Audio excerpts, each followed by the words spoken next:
ST bus व चारचाकी वाहनाची समोरासमोर जोरदार धडक होऊन गंभीर जखमी झालेल्या तिघांपैकी एक 70 वर्षीय इसम उपचारादरम्यान मयत झाल्याची धक्कादायक घटना उघडकीस आली। या घटनेमुळे परिसरात संताप व्यक्त केला जातोय। या घटनेतील एसटी बस क्रमांक MH14LX9818 ही सिंदखेडा पुणे बस 7 जुलै 2026 रोजी दुपारी 3:30 वाजताच्या दरम्यान कोलारकडून राहुरीकडे येत होती, तर व्हिस्टा कंपनीची चारचाकी गाडी क्रमांक MH17AJ2815 ही गाडी राहुरीकडून कोलारकडे जात होती।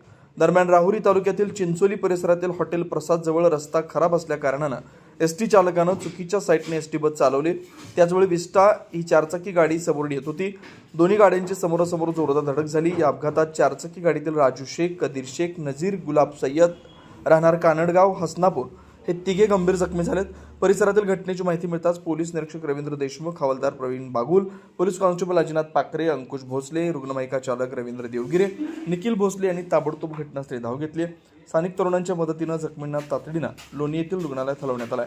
जखमी कदीर फकीर शेख वय 70 वर्ष राहणार हसनापूर तालुका राहता यांच्यावर रुग्णालयात उपचार सुरू असताना 7 जुलै 2026 रोजी रात्री त्यांची प्राणज्योत मावळली। कदीर शेख यांच्या मृतदेहावर शवविच्छेदन केल्यानंतर मृतदेह नातेवाईकांच्या ताब्यात देण्यात आला। दीपक साळवेसह योगेश पवार, न्यूज 14 राहुरी।